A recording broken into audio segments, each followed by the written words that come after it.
Really exciting time of year, obviously. We've had a really good camp, and we're in game week now. It's a long wait. Finally get to do what we love doing, do it on Friday night this week.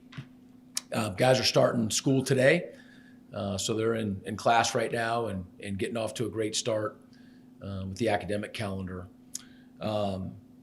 Yesterday afternoon, sitting in an offensive staff meeting, got word that Coach Wells, had a medical episode and found out a little bit more since that time. And I don't know him personally. Some of our guys on our staff have met him and know him to some degree, and just want to, genuinely say that we'll hope that he is going to have a speedy and a full recovery. Obviously thinking about their program, been thinking about their program for a long time, but there's a lot of things that are bigger than football. So hope to see him here on Friday evening, if at all possible. Tom? Coach, keeping with Eastern Kentucky, what have you seen from them on film? What do they bring to the table? What kind of challenges do they present for your football squad? Yeah, offensively, first of all, their quarterback returns, and super scary with his ability to run the football and make things happen. Anytime you got a returning starter back at quarterback, I just feel as though you've got a little bit of an edge going into that first game, knowing what you're going to get, and having had that experience. He's got a couple targets that have our full undivided attention, probably starting with their tight end, who is he might be their best offensive player.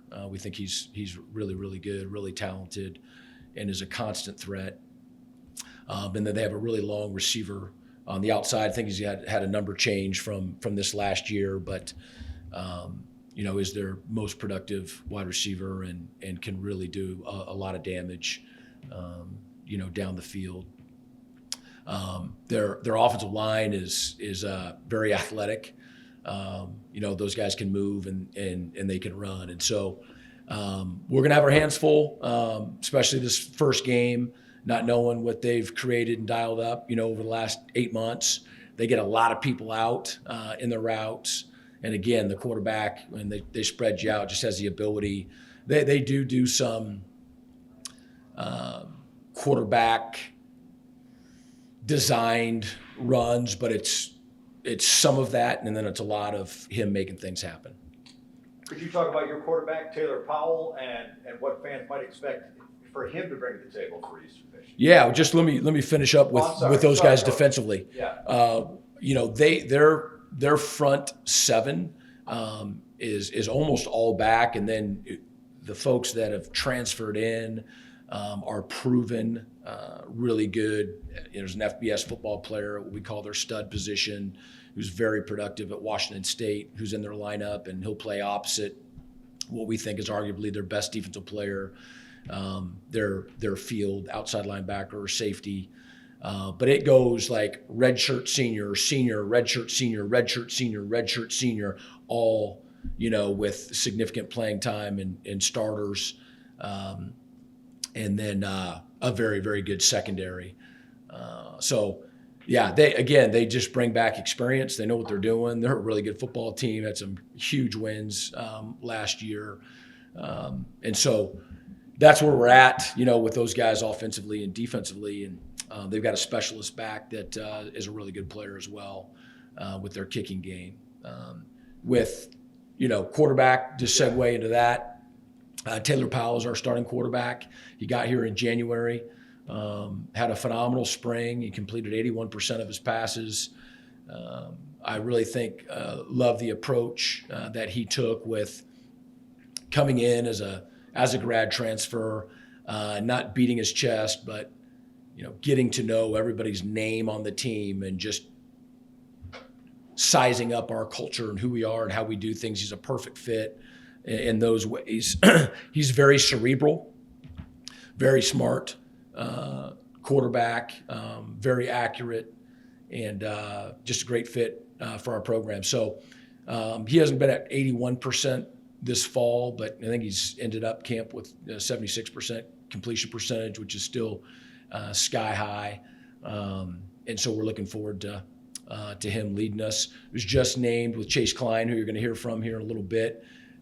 Just finished off our 4 captains with both Chase and Taylor being named captain, along with Brian Dooley, who you'll hear from, and then Jose Ramirez. And that's the team and the staff all voting, and it was pretty clear. More offensively, you guys on the offensive line, there's so much experience on there, like graduate students, seniors, all the way down. How important is it to have a lot of experience on the front lines like that?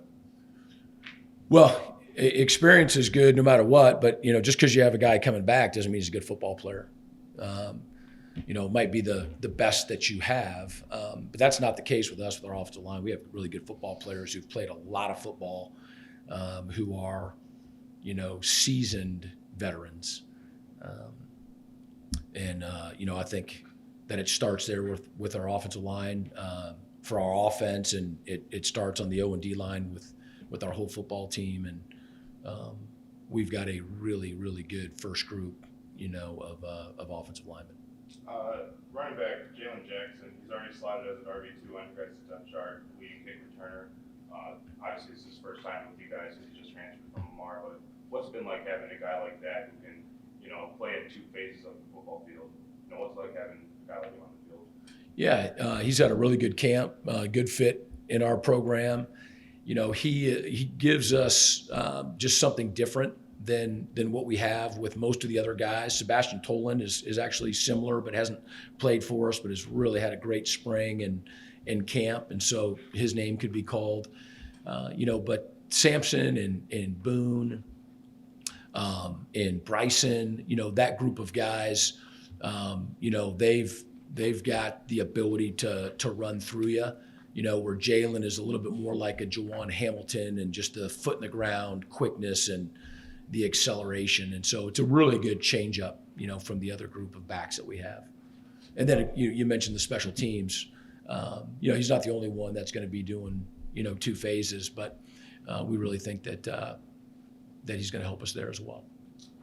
Grant Truman looks like he's finally going to get his first nod to start after 40-plus games between JUCO and Eastern. What kind of spring, and you've seen him for 3 years. What's it been like having him around and finally get to this part where he's finally going to start?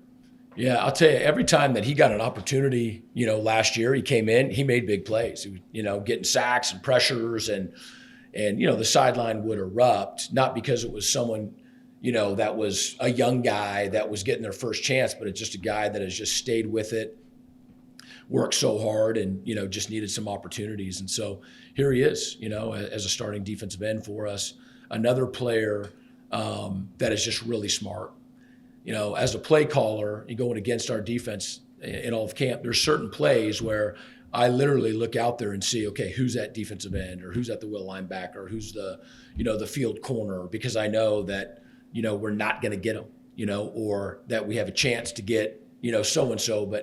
And Grant's one of those guys, if I'm trying to do anything deceptive, it's going to be really hard because he's really smart. I noticed Scandrick Q, he popped into the 2 deep too. What kind of spring has he had? And I noticed Brandon Benson, who we talked about before, he's not listed here. Is he missing? Is he hurt or something? No, he's good. Yeah, no, he's good. And I would say with both Q and Cam, I think anybody on our team, and we would have said this, a year ago, 2 young safeties who have all the potential in the world. And we're pretty loaded at safety in terms of depth, and 6th-year seniors and guys who played a lot of football. But both Cam and Q are going to be factors for us this year and for a long time to come. Both of those guys just continue to get better and better, had good springs and have had good camps. Last 2 questions from me on you. This is your 9th year here. A lot of changes have happened in Eastern Michigan football and for college football as a whole. For you to enter this year, how are you feeling about your job and just everything that you have to deal with on day to day? I love my job. I love it. I love it because of the people that I'm with. I love this building and all of those things, but that's not what I really love. I love the people. I love our staff. I love every guy on our team, the support staff, that people believe in what we're doing, why we're doing it, and they believe that, that we're not even close to becoming what we're capable of becoming, and being around good people who, make you feel as though you're part of something bigger than yourself, and that you're going somewhere, that you're going after something with purpose. I absolutely love my job and the people that I'm working with. And last question, promise. I see today you're clean shaven. What's your game plan this season for the beard? Well, unfortunately, I could grow a full beard by Friday, and so you'll just have to wait and see. Brian Dooley, after I had shaved last year, was sitting in Coach Coughlin's office, and my beard came up, and he looked at me and he said, "I hated your beard." And I thought that was a little strong. So I haven't had a beard since. So. Coach, could you talk about the impact you expect Kline and Sparacio to have the linebacker position, 2 transfers that are in for you? I'm trying to find a new word. How about monster impact? We have a very good, very deep group of linebackers. The one linebacker that's not with us from last year played in the USFL, and Terry Myrick was team captain and super productive. Chase Kline and Joe Sparacio got here in January, and much like Taylor Powell, and it's, Chase's natural personality is to not beat his chest in terms of it's all about me, but is just an alpha, strong personality. And those guys, all 3 of them, did, I think, a great job of just saying, look, I'm going to figure out this program and be who I am, but learn it and get to know people. And Chase and Joe, once spring practice, started, and we put pads on and started playing, it was quickly evident that they're really, really good football players. And again, just fantastic people. Again, for Chase and Taylor Powell to get voted team captain after getting here in January is phenomenal. It's phenomenal to be voted captain of our team, but to be relatively new, because it's a proud program, and we got a bunch of 5th and 6th year seniors and all of that, and for the team to say, hey, we want you to be one of our team captains, I think is a phenomenal feat.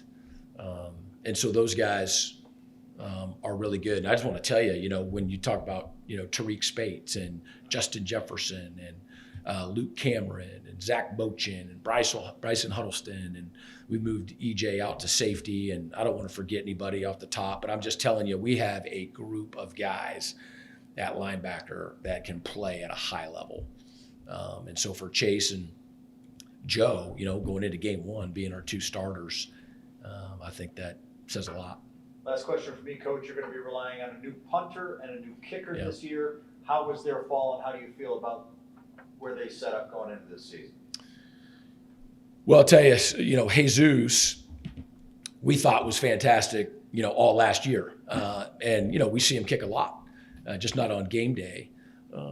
And so, when Chad moved on,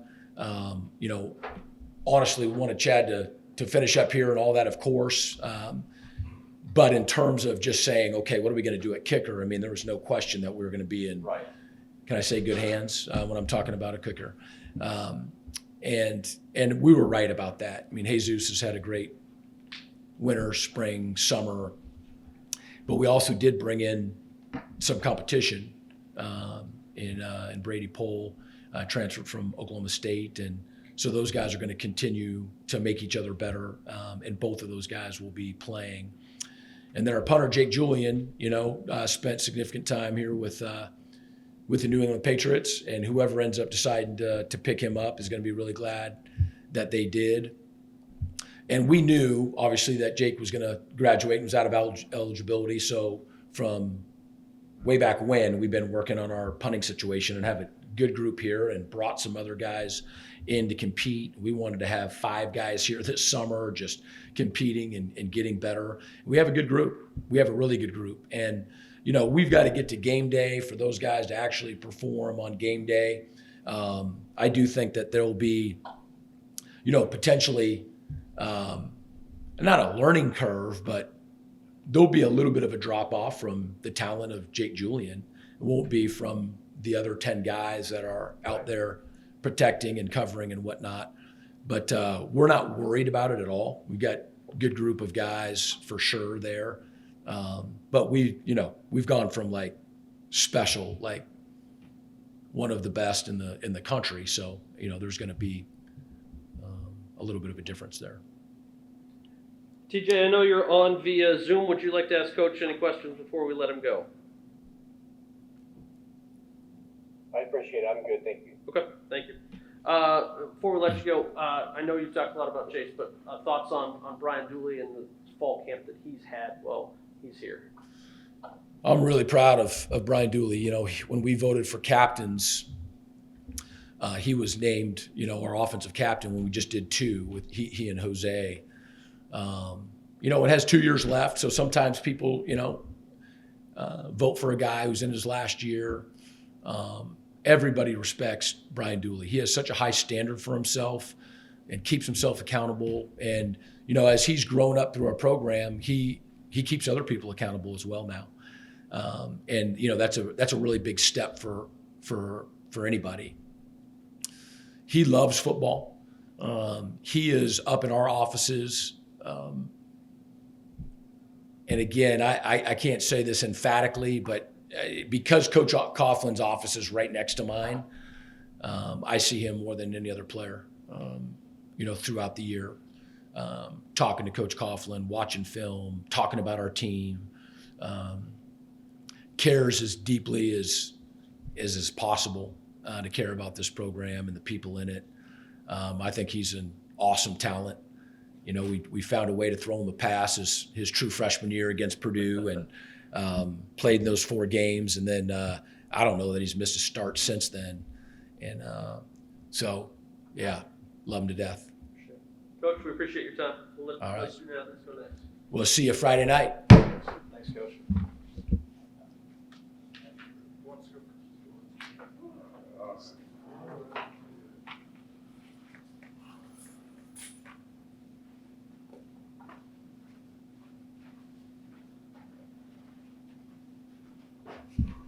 Hello, hello.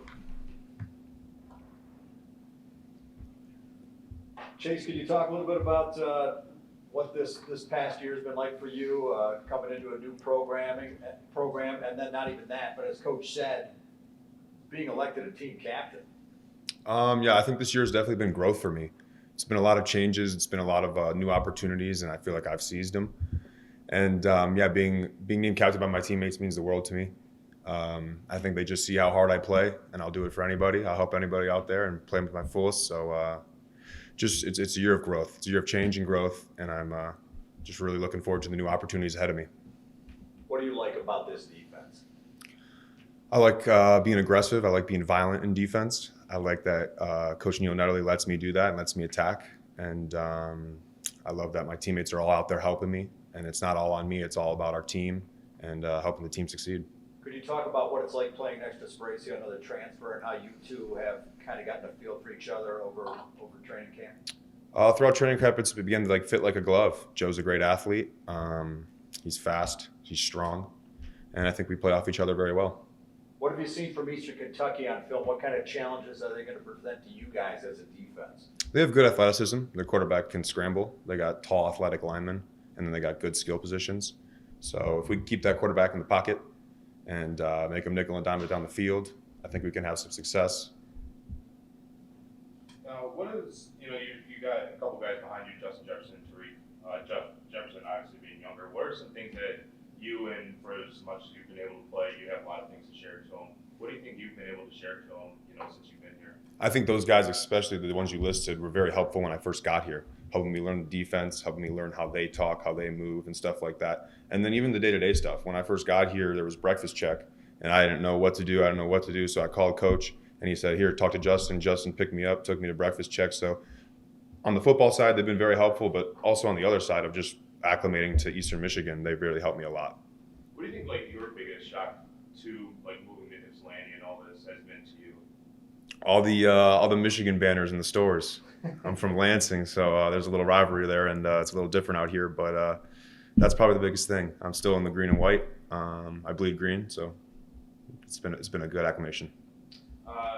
Maybe I already know the answer to this, but any goals for yourself this year? Obviously, you want to win the MAC this year, of course. Yeah. My biggest goal is winning the MAC and helping this team win the MAC in any way possible that I can. That's number one. But what Coach talks about is taking a 1-0 approach. So my goal right now is beating Eastern Kentucky, and that's what I'm focused on, and that'll help us get to the MAC championship. Chase, you really have nothing to compare it to, but watching practices during fall camp, it seems like this defense has a super high intensity and really came out of the gate strong from day one. Is that an accurate assessment? Yes, we are going to play intense. We're going to play tough. We're going to run to the ball and hit people. That's what we bring. Thank you. Any other questions for Chase? All right, Chase. All right, y'all. Appreciate it.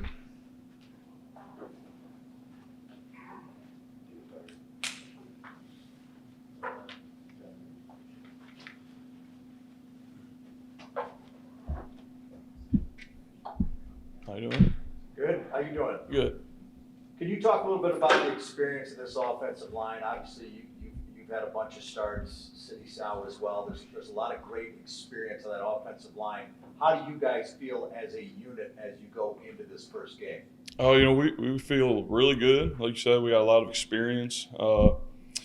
Like Coach Creighton said, I kind of started young, and I, made my way up. Same with City. City and I kind of started the same. Him and I kind of started both in 2018. He started way more than I did. I only played my 4 games, but we got Alex Howie's back, Marcellus Johnson's back, Richard Bates is back.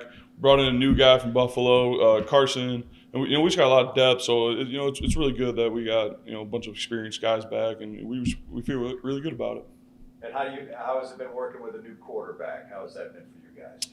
Kind of feels like he's been here for 4 years. He came in January, and he fits right in. So it's good. What are the expectations of this offense? You guys got a lot of weapons, both running the ball, throwing the ball, tons of great receivers.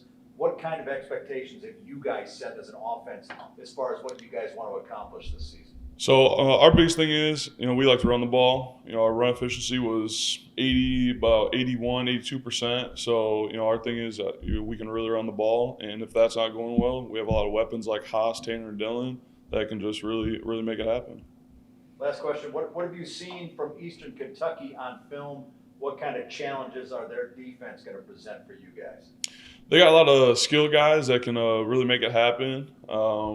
Speed, they're really fast, but we like to go fast as well. So I guess they got to try to keep up with us. They like to blitz and stuff, so it'll be interesting to see how they blitz against us. So everyone can blitz, but until you stop it, you got to make something else happen. So. Like I was saying earlier to your coach, you guys have a whole bunch of starters returning back, and with your front 5, you have 140 some starts returning. Why is that important to you guys heading into week 1 and playing out the season? I think it's important just because the game experience is something that not a lot of people have, because everyone can say, oh, we practice a lot, you practice a lot, but my thing is if you don't, you need to have game reps to really feel that experience. Going up against your guys from winter and then fall camp and all that, you're going up against the same guys all the time. So once you get those game reps, I think it's awesome because it's someone new. You could actually use your technique, your violent stuff on somebody else. So I think it's a great thing. Like we said, the experience that we have throughout the whole offensive line is it's awesome. We know how to play. And Coach was also saying that you also give yourself some off-field reps, just studying up with Coach Kline and just going through all the study habits. Can I was wondering if you could just expand a little bit more on like your love for football and like how you approach studying the game, especially as you do. Yeah, like you said, I love the game. I want to make it at the next level. I reached out to Andrew Wiley a lot. He was one of our tackles here. I reached out to TJ Lang. I keep in contact with Max Crosby still on the Raiders. And then I watched we can watch film on the O-line, but a lot of guys have came out with O-line masterminds with like Lane Johnson and some of them. And I watched a lot of their videos. My biggest thing is hopefully get invited to one of those. So I got this year, next year, so hopefully get invited to that. But I want to take like other people's ideas and techniques and try to put it in my toolbox and then kind of tweak it as much as I could, like as much as I can. So I think that helps my game a lot. Have you been not so like the study has to get you to the next level to play in the NFL? Has this been like something that like has been starting like during your development year, or has this like always been like ever since high school? No, I've been like making the NFL. Kind of ever since high school. I had a lot of guys help me throughout my process going here. I got a lot of guys on other teams that said I can make it, so they've helped me along the way, and that's our studies from high school into college. We all still keep in contact, and we all share the same stuff. So. And last question for this offense as a whole, what do you think your guys' best chance at making the MAC championship?